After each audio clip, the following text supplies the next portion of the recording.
Hello friends, welcome back to my YouTube channel mechanical vitamin में आपका बहुत बहुत स्वागत है। आज मेरा कैमरा ढंग से वर्क नहीं कर रहा था, तो आज मैं आप लोगों को यहीं पर बता दूंगा जो कुछ भी बताना रहेगा। वापस से मैं शुरुआत करूंगा शीट मेटल ऑपरेशन की।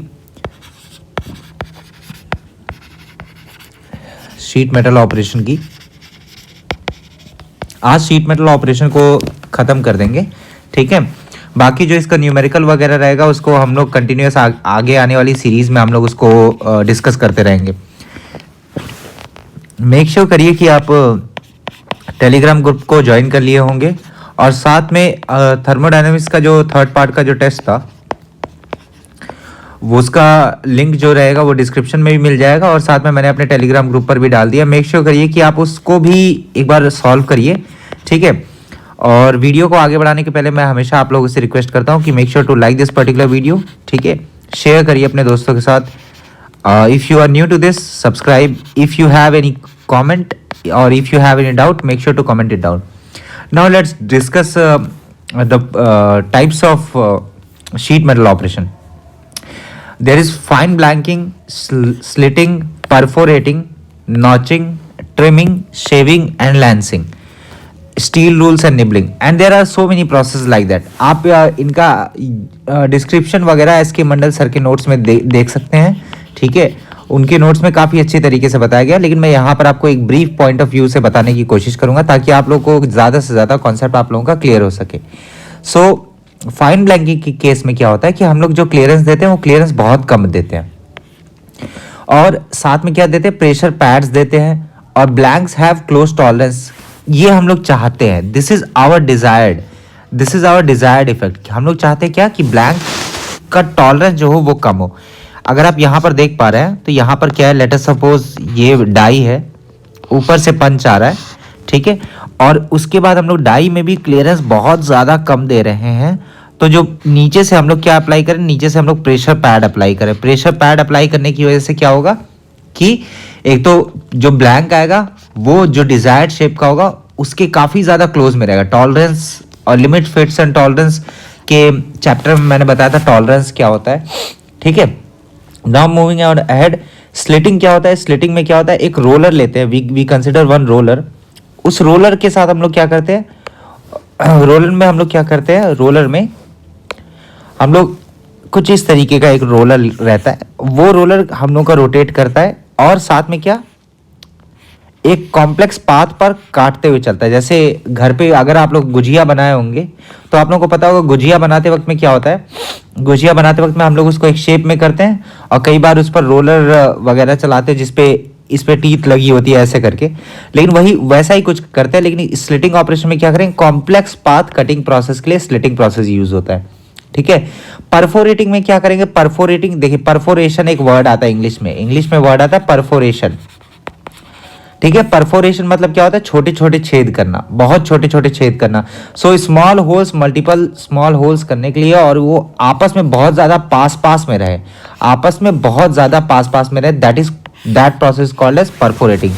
मीन्स, सॉरी थोड़ी एक्सटर्नल नॉइज के लिए, उसके लिए I am really sorry for that. मतलब क्या हो गया, हमारे पास ये शीट है और यहाँ पर हम लोग क्या करें, 1 hole, 2 hole, 3 hole, 4 hole, 5 hole and so on. यहाँ पर देखेंगे जो दोनों के बीच की जो डिस्टेंस है वो काफ़ी ज़्यादा कम है। नॉचिंग के केस में क्या करेंगे, हम लोग एज से कट करेंगे, मतलब यहाँ किसी एज से हम लोग कुछ ना कुछ मटेरियल रिमूव कर देंगे या यहाँ से कहीं पर कुछ मटेरियल रिमूव कर देंगे। Such process called as notching. Trimming में क्या करेंगे, अनवांटेड या एक्सेस मटेरियल जो आएगा उसको हम लोग कट करेंगे। अनवांटेड एक्सेस मटेरियल मतलब क्या हो गया कि लेट अस सपोज पंच कर रहे हैं तो जो हमारे पास ब्लैंक निकल करके आया, उस ब्लैंक के पास में कुछ ऐसे ऐसे करके एक्स्ट्रा मटेरियल आ गए। उस एक्स्ट्रा मटेरियल को करने के लिए उस एक्स्ट्रा मटेरियल को हटाएंगे, that process called as trimming. Shaving में क्या करेंगे, हम लोग पतली पतली स्ट्रिप निकालेंगे, इसमें ज़्यादा उतना सोचने की जरूरत नहीं है। मैं वापस यही कहूँगा कि एक बार आप एस के मंडल सर का नोट्स को एक बार देखिए, ठीक है। एस के मंडल सर के नोट्स को अगर आप देखेंगे तो आपको पता हो जाएगा कि चीज़ें कैसे कैसे होती है। मैं आपको यहाँ पर जस्ट एक ओवरव्यू देने के लिए बैठा हूँ, ठीक है।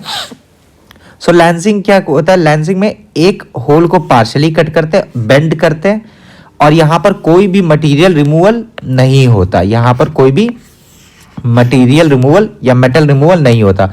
इसका मतलब क्या हो गया? इसका मतलब ये हो गया कि होल इज पार्शली कट का मतलब ये हो गया कि क्या करेंगे हम लोग, एक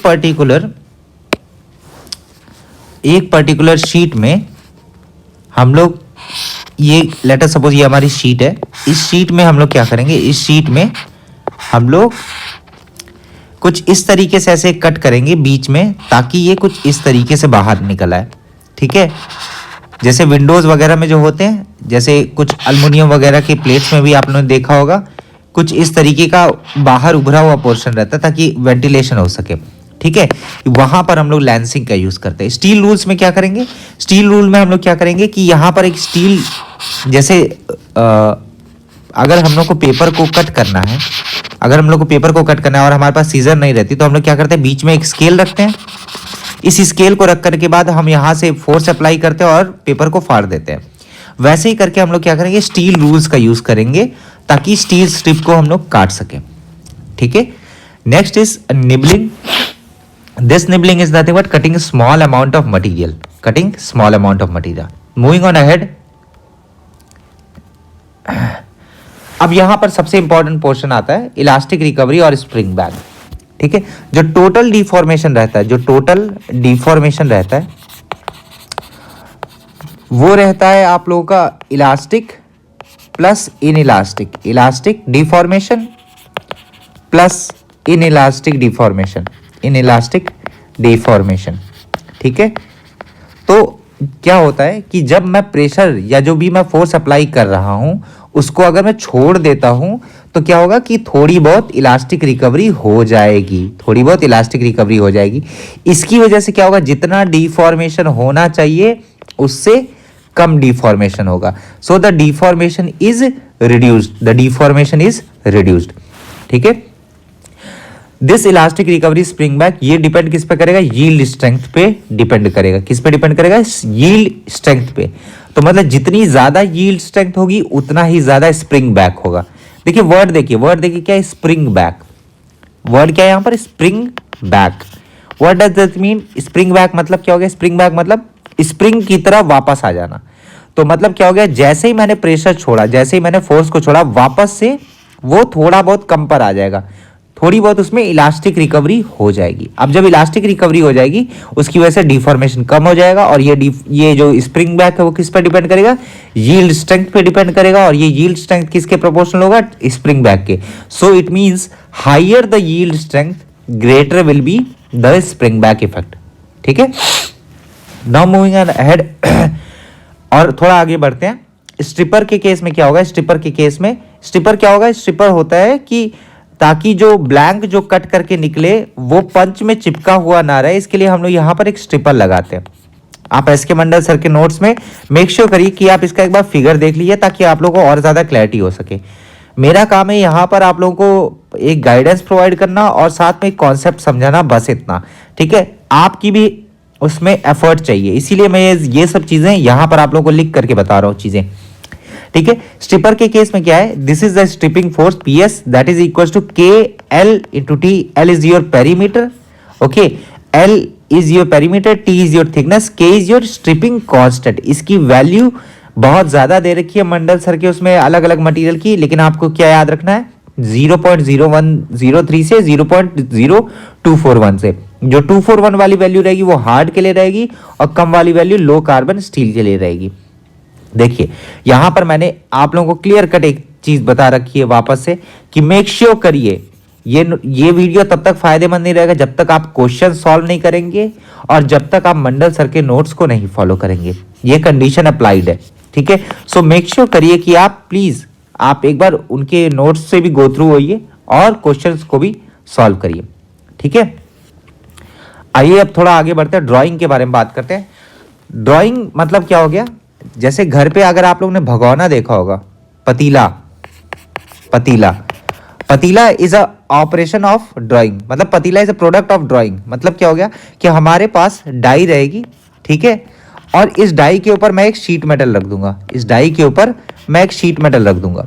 अब इस शीट मेटल के ऊपर मैं फोर्स लगाऊंगा, मैं पंच का यूज करूंगा, लेकिन पंच क्या कट नहीं करेगा, ये इसको डिफॉर्म कर देगा। डिफॉर्म कर देगा मतलब किस सेंस में, कुछ इस तरीके से, कुछ इस तरीके से डिफॉर्म कर देगा। सो ये कुछ आपका जो बाद में प्रोडक्ट जो बन करके निकलेगा वो कुछ इस तरीके से बन करके निकलेगा, वो कुछ इस तरीके से बन करके निकलेगा। ऐसा ही कुछ शेप होता है क्या आपके पतीले का। That is a process of what, drawing, that is a product of drawing. So यहां पर प्लास्टिक डिफॉर्मेशन होगी। इस केस में ध्यान से देखिए कंडीशन क्या है, कंडीशन ये डेप्थ जो रहेगी वो थिकनेस से ज्यादा रहेगी। मतलब जो शीट मेटल का जो थिकनेस है, this is your thickness T and this is your depth, ये यहां से यहां तक डेप्थ है, हाइट, हाइट के लिए या डेप्थ के लिए, ठीक है। ये डेप्थ जो रहेगी it is greater than thickness. अब देखिए हॉट ड्राइंग के केस में हम लोग हॉट ड्राइंग कब करेंगे, जब हम लोग को मेटल को गर्म करना रहेगा। और जब मेटल को कब गर्म करेंगे, जब वो थिक मेटल होगा। और कोल्ड ड्राइंग कहाँ यूज करेंगे, जहां पर हम लोग को टेम्परेचर की जरूरत नहीं पड़ेगी, उस केस में हम लोग थिन मेटल के केस में हम लोग क्या यूज करेंगे, कोल्ड ड्राइंग यूज करेंगे, जहां पर टेम्परेचर की जरूरत नहीं पड़ेगी। कोल्ड ड्राइंग मतलब ये मत समझिए ठंडा करके कर रहे हैं, नहीं, it is at room temperature, it is at room temperature, इस बात को याद रखिएगा। अब आते हैं यहाँ पर ब्लैंक साइज के फॉर्मूले में, ये बहुत ज्यादा इंपॉर्टेंट है, कुछ कुछ एग्जाम्स में पूछा भी गया है। So the capital D, this is your blank diameter, is equals to sheet metal का dia plus 4d into height, height is nothing but your depth. So यहाँ पर कंडीशन क्या है, d is greater than 20r, और दूसरा वाला जो case है उस केस में क्या एक्स्ट्रा माइनस 0.5r लग गया है, जो कि ये कंडीशन कब रहेगी, 15r d 20r, ठीक है, ये कंडीशन है। मतलब जब 20r से ज्यादा रहेगा तो ये वाला केस लगेगा, अगर 20r से कम है या थोड़ा सा 15 से ऊपर है तो हमारे पास ये वाली कंडीशन लगेगी। अब यहां पर एक और चीज आती है, ड्राइंग फोर्स। अब यहां पर अगर आप ध्यान से देखेंगे, यहां पर क्या pi D T, this is L T, लेकिन यहां पर क्या हो रहा है, यहां पर हम लोग सिग्मा का यूज करें, that is your stress, and this D by D minus C, this D by D is nothing but your called as reduction ratio. कितना रिड्यूस हो रहा है, reduction ratio. Capital D is your blank size and small D is your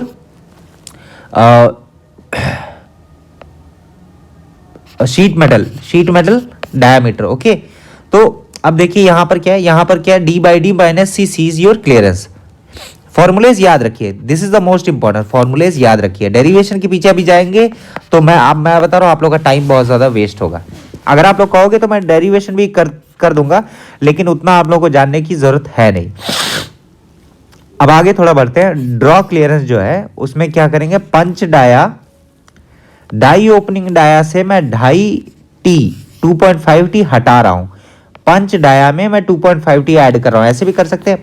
लेकिन क्या हो रहा है इस केस में, क्योंकि ये कौन सा ऑपरेशन है, ड्राइंग ऑपरेशन, यहां पर हम लोग कटिंग नहीं कर रहे हैं। अगर कटिंग नहीं कर रहे हैं इसका मतलब क्या हो गया कि हम लोग डाई में से 2.5t हटा रहे हैं, ठीक है। देखिए यहां पर मैंने रिडक्शन रेशियो बताया था, इसके बारे में आगे बात करेंगे। असल में डी बाई डी क्या होता है, ड्रॉएबिलिटी होता है। Now what is drawability, drawability is a condition, ability to get drawn. Obvious सी बात है, वर्ड देखिए बस, एबिलिटी, उसके अंदर कितना आसानी के साथ आप उसको ड्राइंग ऑपरेशन उस पर परफॉर्म कर सकते हैं और कितना मुश्किल के साथ, that decided by D by D ratio. So यहां पर आ जाता है रिडक्शन का एक formula, 1 minus small D by capital D into 100। This is the most important formula. इस पे क्वेश्चन आईईएस मतलब Indian engineering services, IAS administrative services, IFS Indian foreign services, इन सब में क्वेश्चन पूछे जाते हैं। साथ में क्या, यहां पर कुछ डिफेक्ट्स है, एंड आई वुड से कि ये जो डिफेक्ट्स हैं, these defects are very very very highly important, मतलब बहुत ज्यादा इंपॉर्टेंट है, इसको आप छोड़ नहीं सकते हैं चाहे कोई भी एग्जाम, ठीक है। नाउ देखिए कौन कौन सा है, wrinkle force, fracture defect, wrinkle defect, fracture defect, earing defect, orange peel, and then stretcher strain, miss strike.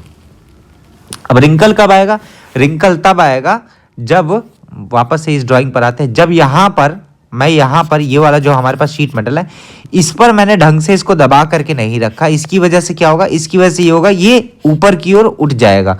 तो हमारे पास जो प्रोडक्ट ऐसा बनना चाहिए था वो कुछ इस तरीके से बनेगा, वो कुछ इस तरीके से थोड़े रिंकल्स फॉर्मेशन हो जाएंगे उसके सरफेस पे। क्यों? क्योंकि insufficient holding pressure, insufficient holding pressure. Fracture मतलब क्या हो गया? फ्रैक्चर मतलब टूट जाना, ऑब्वियस सी बात है। फ्रैक्चर मतलब क्या हो गया? टूट जाना, टूट जाना। तो मतलब क्या हो गया? जब होल्ड प्रेशर बहुत ज्यादा हो जाए तो फ्रैक्चर हो जाएगा। ईयरिंग क्या होगा? ईयरिंग में एनआइसोट्रॉपी की वजह से होता है। बहुत लोगों को एनआइसोट्रॉपी पता भी नहीं होता। Now let me explain this. Anisotropy क्या होता है? There are two properties, one is isotropic, another one is anisotropic. Isotropic तब कहेंगे जब it will behave, it will represent present same similar property in every direction, similar property in every direction, in every direction, similar property in every direction. Whereas anisotropic means different properties in different direction, different properties in different direction, in different direction. ठीक है? So earring will be because of anisotropicity. Orange peel मतलब क्या हो गया? Surface rough, coarse grain size, coarse grain size रहेगा। Course मतलब मोटे मोटे ग्रेन रहेंगे, सरफेस रफ होगा तो हम लोग को ऑरेंज पील डिफेक्ट दिखता है। और कोर्स ग्रेन साइज कब होगा? जब annealing at very high temperature. देखिए ये सब जो वर्ड है, एनीलिंग, नॉर्मलाइजिंग, ठीक है, एनीलिंग, नॉर्मलाइजिंग, टेम्परिंग, ये सब आप जरूर देखिएगा, ये इंटरव्यू के लिए भी इंपॉर्टेंट होते हैं। ठीक है, मेक श्योर करिए कि आप ये जरूर देखिए। स्ट्रेचेज स्ट्रेन कब होगा? जब इन होमोजेनस यील्डिंग होगी, मतलब समान रूप से नहीं यील्डिंग होगी, हर तरफ असमानता रहेगी। असमानता मतलब क्या हो गया? कि कहीं पर ज्यादा यील्ड हो जाएगा, कहीं पर मैक्सिमम यील्ड हो जाएगा, कहीं पर कम यील्ड हो जाएगा। इसकी वजह से क्या होगा? स्ट्रेचर स्ट्रेन पड़ते हैं। और मिस स्ट्राइक कब होगा? कि मैं इस जो स्टॉक रख रहा हूं उसमें मैंने थोड़ा बहुत चेंज कर दिया, मतलब मैंने उसको मूव कर दिया। अगर मैं पहले ऐसे रख रहा था, अब बाद में मैं कैसे रख दूंगा? बाद में मैंने थोड़ा सा यहां पर रख दिया। ग्रीन कलर को आप देख पा रहे होंगे। सो इसकी वजह से जो डिफेक्ट आता है that is called as miss strike. फिर उसके बाद आज इस शीट मेटल ऑपरेशन को खत्म कर देते हैं, ठीक है, ताकि आप लोग क्वेश्चन सॉल्व करिए। क्वेश्चन सॉल्विंग पे ज्यादा ध्यान दीजिए। स्पिनिंग के केस में क्या होता है? TC is equal to TV sine alpha. बहुत लोगों को स्पिनिंग पता नहीं होता है। स्पिनिंग के केस में क्या करते हैं? हमारे पास एक शीट मेटल रहेगी, मैं फ्रंट व्यू बना रहा हूं, शीट मेटल रहेगी। इस शीट मेटल को मैं एक लेथ जैसे मशीन पे रखता हूं और मैं इसको रोटेशन देता हूं, इसको रोटेट करता हूं। रोटेट करने के बाद मैं क्या करता हूं? यहां से मैं प्रेशर अप्लाई करता हूं, बाहर से मैं प्रेशर अप्लाई करता हूं किसी एक रॉड के थ्रू, किसी एक मेटल बार के थ्रू, यहां पर रख करके डिफरेंट एंगल पे। तो ये क्या होता है? जैसे जैसे घूमता जाता है, जैसे जैसे घूमेगा और फोर्स इस पे लगता जाएगा, तो इसका कर्वेचर कुछ इस तरीके से होता चला जाता है। ठीक है, इसका कर्वेचर कुछ इस तरीके से होता चला जाता है। It means it start taking a conical shape. तो यहां पर जो कोन बनता है दैट इज योर टीसी, कोन की thickness. TB is your blank thickness. Sine alpha is a half cone angle. यहां से लेकर के ये वाला जो एंगल बनता है, this angle is your half cone angle, that is alpha. बस आपको इतना ही जानना है, इसके पीछे ज्यादा उतना सर खपाने की, सर घुमाने की जरूरत नहीं है। ठीक है, बाकी ये न्यूमेरिकल वगैरह कोशिश करिए, मेक श्योर करिए, यू शुड ट्राई करिए। अगर हो सके तो वेल एंड गुड, अगर आप नहीं कर सकते हैं तो प्लीज मेक श्योर कि आप कमेंट करिए। ठीक है, वीडियो को मैं यहीं पर एंड कर रहा हूं ताकि आप लोग का कम से कम समय में मिलूं। कल गेट का एग्जाम है, so I would say all the best to all the GATE aspirant. ठीक है, जो लोग गेट का एग्जाम दे रहे हैं उन लोगों के लिए ऑल द बेस्ट। और साथ में एक बात कहूंगा, टेंशन मत लीजिए। ठीक है, इस साल अगर आप लोग नहीं बढ़िया परफॉर्म कर पा रहे, सो मेक श्योर करिए 2024 में आप बहुत ही बेहतरीन परफॉर्मेंस दे। ठीक है, मेरे साथ यूं ही बने रहिए। मेक श्योर करिए कि आप इस वीडियो को लाइक करिए, ठीक है, अपने दोस्तों के साथ शेयर करिए। Subscribe to my channel if you are new to this. अगर आप लोगों का कोई भी सजेशन, कोई भी डाउट, कुछ भी है, सो मेक श्योर करिए कि आप कमेंट करिए। और गेट एग्जाम को बहुत रिलैक्स मूड से दीजिए, ज्यादा स्ट्रेस मत लीजिए। अगर आपने फॉर्म भर दिया और ये सोच रहे हैं कि देना है कि नहीं देना, मैं तो कहूंगा दे दीजिए। क्यों? क्योंकि you would get an experience. एक कहावत है कि कुछ अगर कभी दिमाग, आप इस बात को बहुत ध्यान से सुनिए, अब अगर कभी ये लाइफ में हमेशा आप लोग काम में आएगा, अगर कभी लाइफ में कोई भी चीज को लेकर के डाउट हो कि ये करना चाहिए या ये नहीं करना चाहिए, ठीक है, तो उसको कर लेना ज़्यादा बेहतर होता है। क्यों? क्योंकि अगर उसमें आप फेल भी हो गए तब भी क्या होगा, यू विल गेन एक्सपीरियंस। ठीक है, सो मेक श्योर करिए कि आप गेट को भी आराम खुशी मन के साथ दीजिए, just as a trial, but make sure करिए, दिमाग में इस बात को रखिए 2024 would be your final moment. ठीक है, तो मैं वीडियो को यहीं पर एंड कर रहा हूँ। आप प्लीज़ इस बात को ध्यान रखिए, लाइक करिए, शेयर करिए, सब्सक्राइब करिए, और थर्मोडायनेमिक्स का जो थर्ड पार्ट वाला जो है पोर्शन, आप उसका टेस्ट ज़रूर दीजिए। ठीक है, थर्ड पोर्शन का। चलिए फिर, thank you so much for watching, have a very good night, आराम से सोइए। और कोई भी दिक्कत परेशानी हो, मेक श्योर करिए कि आप मुझसे कांटेक्ट करिए व्हाट्सएप पर, या फिर आप टेलीग्राम ग्रुप पर मुझे मैसेज कर सकते हैं, नहीं होता तो आप कमेंट करिए। Thank you so much for watching, good night, जय हिंद, जय भारत।